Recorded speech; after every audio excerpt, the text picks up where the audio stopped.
it's been a fascinating time to be in this field, especially starting at the time that I did in the early 70s and watching especially the next 15 years after that. But then, of course, ever since then, AIDS comes along. We learn that human papillomavirus infection is the cause of cervical cancer worldwide. We learn how much other STDs influence the acquisition of and clinical manifestations of the biggie, AIDS. So it's been intellectually extremely stimulating and socially and personally fascinating era. Well, I think sexually transmitted diseases are really in some ways a window to broader public health issues. It's an area that has some of the greatest disparities of any issue. It's also linked with key issues related to maternal health, child health, minority health, and really in many ways is an issue that looks at a lot of the societal fault lines that we have across the board. So I think focusing on STDs allows us to look at a broad array of issues that are really barometers for health equity more broadly. Well, I think there's a lot of work to be done, and unfortunately, there's a lot of work to be done, and I think we can make a big impact. When you treat an STD, you're not only treating the individual, you're treating the partners and the partners' partners. And so you can have a significant impact if you do it right at a larger level.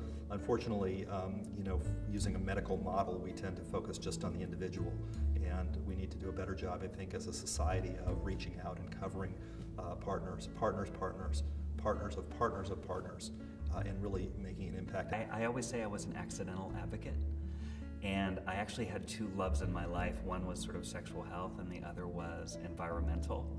And the Sierra Club did not hire me to be their lobbyist. And I've talked with them about it since, and I hope they regret that decision. But it could have gone into conservation and environmental work, but this is work that I love now.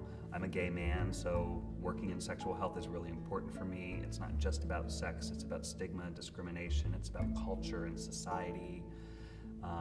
And ultimately, it's just about, really working toward a more just world. I think right now we are at a wonderful point when we have a chance for our society to understand how sexually transmitted infections, human sexuality, the social determinants of sexual behavior, and the science of these organisms and the science of preventing these organisms is at its greatest.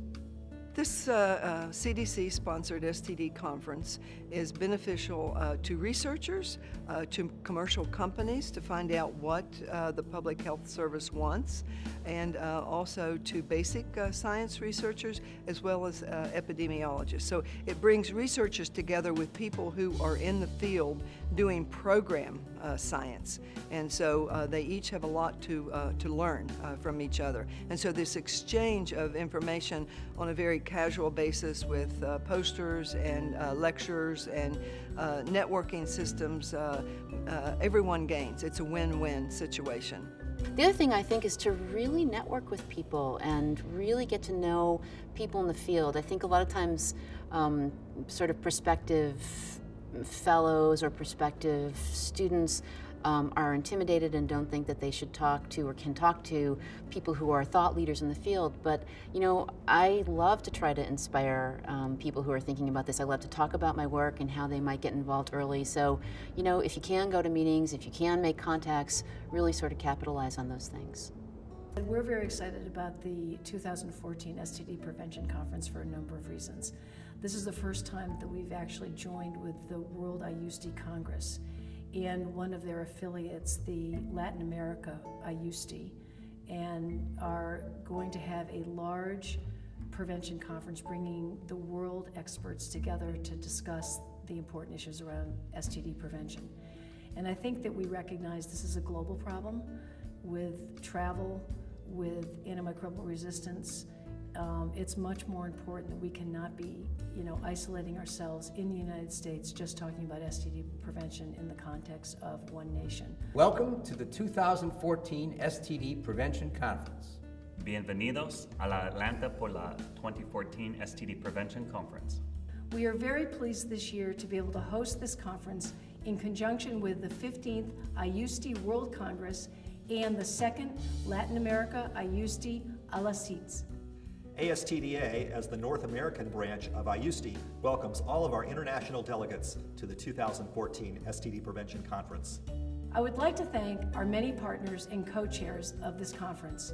First, ASHA, the American Sexual Health Association, NCSD, the National Coalition of STD Directors, and ASTDA, the American STD Association. We also have partners from the Americas, which we would like to thank: the Public Health Agency of Canada and PAHO, the Pan American Health Organization. On behalf of the International Union Against STIs, I would like to welcome all delegates to the 2014 STD Prevention Conference. I hope that you will have a great visit to Atlanta and a very fulfilling experience.